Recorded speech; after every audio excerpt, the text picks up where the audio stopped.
അപ്പോൾ KSRTCയിൽ ഈ സ്ത്രീകൾക്ക് ഇങ്ങനെ സൗജന്യ യാത്ര നടപ്പിലാക്കാൻ ഉദ്ദേശിക്കുമ്പോൾ ഈ പദ്ധതിയുടെ എല്ലാ ഒരുക്കങ്ങളും പൂർത്തിയായി എന്നുള്ളതാണ് മന്ത്രി CP ജോൺ അറിയിക്കുന്നത്. നാളെയാണ് ഈ പദ്ധതിയുടെ ഉദ്ഘാടന ചടങ്ങ് ബഹിഷ്കരിക്കുമെന്ന് പ്രഖ്യാപിച്ച പ്രതിപക്ഷത്തിന് മാറി ചിന്തിക്കാൻ ഈ ഒരു രാത്രി കൂടി ഉണ്ട് എന്നും ഓർമ്മിപ്പിക്കുന്നുണ്ട് ഗതാഗത മന്ത്രി.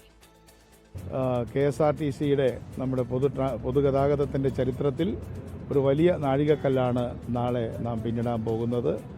എല്ലാ വിഭാഗം ജനങ്ങളും, എല്ലാ രാഷ്ട്രീയ കക്ഷികളും, എല്ലാ വിഭാഗം സംഘടനകളും ഇതിനെ ഒരു ഉത്സാഹത്തോടു കൂടി കാണണമെന്ന് ഒരിക്കൽ കൂടി അഭ്യർത്ഥിക്കുകയാണ്. ഇതിനു വേണ്ട എല്ലാ പിന്തുണയും അഭ്യർത്ഥിക്കുന്നു. ദൗർഭാഗ്യകരമാണ്, അവർ നാളെ വരുമായിരിക്കും. അല്ല, ഞാൻ പറഞ്ഞവർ ചെയ്യാതിരിക്കില്ല. അവരോട് അത്രയും വിനയപൂർവ്വം വീണ്ടും പറയുകയാണ്, വരണം. ഇന്ന് രാത്രി ഇത്രയും സമയമുണ്ടല്ലോ, ഒന്നും കൂടെ ആലോചിച്ച് നമ്മുടെ മന്ത്രിസഭയ്ക്ക് വേണ്ടി ഞാൻ അവരോട് വീണ്ടും അഭ്യർത്ഥിക്കുകയാണ്. അതല്ലാതെ ഇത് കിട്ടുമ്പോൾ അതിനോട് മുഖം തിരിഞ്ഞ് നിൽക്കുന്നതൊരു ശരിയല്ല. ഞാൻ വേറെ കടുത്ത വാക്കുകളൊന്നും പറയുന്നില്ല. ഇന്ന് രാത്രി മുഴുവൻ ആർക്ക് ആലോചിക്കാൻ സമയമുണ്ടല്ലോ, നാളെ കാലത്ത് അവർ വന്നാലോ. അങ്ങനെ എന്തായാലും ഇതാ UDF സർക്കാർ അധികാരത്തിൽ വന്ന് അതിന്റെ ഹണിമൂൺ പീരീഡ് അവസാനിക്കുന്നതിന് മുൻപ് തന്നെ അവരുടെ തെരഞ്ഞെടുപ്പ് കാലത്തെ ഏറ്റവും പ്രധാനപ്പെട്ട വാഗ്ദാനമായിരുന്ന സൗജന്യ യാത്ര, KSRTCയിലെ സൗജന്യ യാത്ര, അത് ആദ്യഘട്ടത്തിൽ ഓർഡിനറിയിൽ മാത്രമെങ്കിലും അത് നാളെ മുതൽ പ്രാവർത്തികമാകാനായി ഒരുങ്ങുകയാണ്. ഈ തെരഞ്ഞെടുപ്പ് ഗ്യാരണ്ടികളിലെ വലിയ ആശയമായി UDF അവതരിപ്പിച്ചതും KSRTCയിലെ ഈ സൗജന്യ യാത്രയായിരുന്നു എന്നുള്ളത് നമുക്കറിയാം. പക്ഷേ അതിന് പിന്നാലെ പലതരത്തിലുള്ള ആശയക്കുഴപ്പങ്ങൾ ഈ സൗജന്യ യാത്രയുമായി ബന്ധപ്പെട്ടുണ്ടായിരുന്നു. അതിൽ ഏറ്റവും ആദ്യം നമുക്ക് ഓർമ്മയുണ്ടാകും, ഒരു തീയതി പറഞ്ഞിരുന്നു. പക്ഷേ പിന്നീട് സർക്കാർ രൂപീകരണം അടക്കം വൈകിയത് മൂലം ആ തീയതിയിൽ അത് നടപ്പിലാക്കാൻ സാധിച്ചില്ല. വലിയ പ്രതിഷേധം ആ തീയതി പിന്നിട്ടതിന് പിന്നാലെ സംസ്ഥാനത്ത് ഉണ്ടാകുകയൊക്കെ ചെയ്തിരുന്നു. അതിന് പിന്നാലെയാണ് KSRTCയിലെ സാമ്പത്തിക ഭദ്രതയുമായി ബന്ധപ്പെട്ട വിഷയങ്ങളിലേക്കൊക്കെ ഇത് വരുമ്പോൾ ഇതെങ്ങനെ പ്രാവർത്തികമാകും എന്നുള്ള ചർച്ചകൾ വന്നത്. എന്തായാലും മുഴുവൻ ബസ്സുകളിലും സൗജന്യമില്ല എന്ന് ചൂണ്ടിക്കാട്ടി പ്രതിപക്ഷം ശക്തമായ പ്രചാരണം നടത്തുന്നതും ഈ സാഹചര്യത്തിലാണ്. ഈ പ്രചാരണത്തെ UDFന് മറികടക്കാനാകുമോ എന്നുള്ളതാണ് ഇനി വരാൻ പോകുന്ന രാഷ്ട്രീയ ആകാംക്ഷ. എന്തായാലും ആദ്യത്തെ 100 ദിവസങ്ങൾ അത് പരീക്ഷണാടിസ്ഥാനത്തിൽ ഓർഡിനറി ബസ്സുകളിൽ മാത്രമെന്ന് പറയുന്നു സർക്കാർ. അതിനുശേഷം മറ്റു ബസ്സുകളിലേക്കും മറ്റ് സർവീസുകളിലേക്കും അത് വ്യാപിപ്പിക്കുമെന്നുള്ളതാണ് നിലവിലെ വാഗ്ദാനം. അത് നടപ്പിലാക്കാനാകുമോ ഈ സർക്കാരിന് എന്നുള്ളതാണ് ഇതിൽ ഏറ്റവും വലിയ രാഷ്ട്രീയ ആകാംക്ഷ.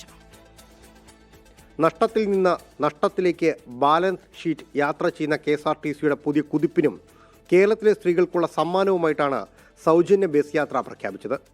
അധികാരത്തിലേറിയതിന് പിന്നാലെ UDFന്റെ പ്രഖ്യാപനം പ്രാവർത്തികമാകുന്നതിന് പകരം ആശയക്കുഴപ്പത്തിലേക്ക് വഴിമാറി. ഏത് ബസ്, എത്ര ബസ്, ആർക്കെല്ലാം, ഇവിടെ വരെ തുടങ്ങി അടിമുടി അങ്കലാപ്പ്. ഒടുവിൽ ഓർഡിനറി ബസ്സുകളിൽ മാത്രമെന്നും പിന്നീട് അതും പരീക്ഷണാടിസ്ഥാനത്തിലെന്നും പ്രഖ്യാപനം. ഓർഡിനറി ബസ്സിലാണല്ലോ ഇപ്പൊ സൗകര്യം കൊടുത്തിരിക്കുന്നത്. ഓർഡിനറി ബസ്സിൽ സൗജന്യം ഉണ്ടാവും. KSRTC 6 മാസത്തിനുള്ളിൽ KSRTCയുടെ വരുമാനം കൂടി കുറച്ചുകൂടി വർദ്ധിപ്പിച്ച് ഇതിന്റെ മറ്റൊരു ഘട്ടത്തിലേക്ക് കൂടി കടക്കാൻ പറ്റും എന്നാണ്. KSRTC ഒരു സ്വതന്ത്രമായി വരുമാനമുണ്ടാക്കാൻ കഴിയുന്ന തലത്തിലേക്ക് KSRTCയെ ഉയർത്തുന്നതിന് വേണ്ടിയിട്ടുള്ള നടപടികൾ ഗവൺമെന്റ് സ്വീകരിക്കും. അതിനും ന്യായീകരണമുണ്ടായിരുന്നു. KSRTC എന്ന് മാത്രമേ പറഞ്ഞിട്ടുള്ളൂ, ഏത് വണ്ടിയെന്ന് പറഞ്ഞിട്ടില്ല എന്ന സൈബർ പോരാളികൾ. അതേ വാക്കുകൾ തന്നെയാണ് പ്രതിപക്ഷത്തിനും ആയുധം. ഇപ്പോ UDF സർക്കാർ പറഞ്ഞു സ്ത്രീകൾക്ക് സൗജന്യ യാത്രയായിരിക്കും KSRTC ബസ്സിൽ. അത് KSRTC ബസ്സിൽ എന്നാണ് പറഞ്ഞത്. പിന്നെ KSRTCയുടെ ഇന്ന ബസ് എന്ന് അന്ന് പറഞ്ഞിട്ടില്ല. ഇപ്പോ ഫലത്തിൽ കേരളത്തിലെ പല പ്രദേശങ്ങളിലും അവിടെയുള്ള സ്ത്രീകൾക്ക് വേറെ വാഹനം പിടിച്ചു പോയി മറ്റു പ്രദേശങ്ങളിൽ പോയി കയറേണ്ടതായിട്ട് വരും സൗജന്യ യാത്ര വേണമെങ്കിൽ. കാരണം അവിടെ ഈ പറയുന്ന ബസ്സില്ല. വിഷയത്തെ ഇടതുപക്ഷം അഥവാ പ്രതിപക്ഷം രാഷ്ട്രീയമായി തന്നെ കൈകാര്യം ചെയ്യാൻ ഏറ്റെടുത്തിരിക്കുകയാണ്.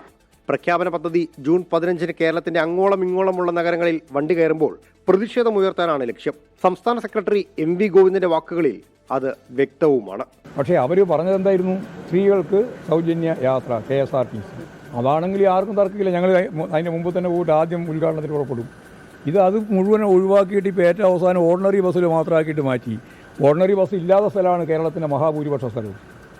KSRTCൻ്റെ ഓർഡിനറി ബസ്സേ ഇല്ല.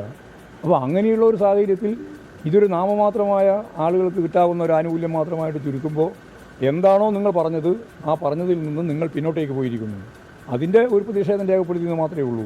വിഷയത്തെ രാഷ്ട്രീയ കേരളത്തിന് ഇട്ടുകൊടുക്കുമ്പോൾ മറ്റൊരു തലക്കൽ സ്വകാര്യ ബസ്സുകളും സമരസജ്ജരാണ്. സ്ത്രീ യാത്രക്കാർ ഏറ്റവും അധികം ആശ്രയിക്കുന്ന സ്വകാര്യ ബസ് മേഖലയെ സാമ്പത്തികമായി വരിഞ്ഞുമുറുക്കുമെന്നാണ് ആക്ഷേപം. പുരുഷന്മാർക്ക് സൗജന്യ യാത്ര ഒരുക്കിയും സ്ത്രീകൾക്ക് മധുരം വിളമ്പിയും ആദ്യഘട്ട സമരത്തിന് നാളെ അരങ്ങുണരും.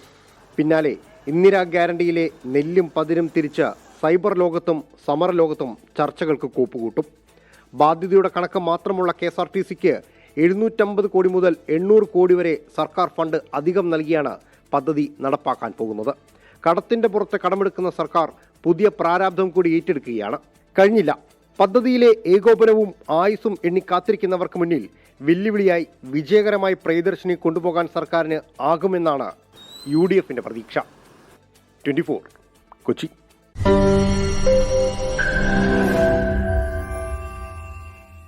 ലോകത്തെവിടെയായാലും ഏത് സമയത്തും 24 വാർത്തകളും ഓഗ്മെന്റഡ് റിയാലിറ്റി പാക്കേജുകളും എക്സ്പ്ലെയിനറുകളും വിശദമായി കാണാൻ ഞങ്ങളുടെ YouTube ചാനൽ നിങ്ങൾക്ക് സബ്സ്ക്രൈബ് ചെയ്യാം.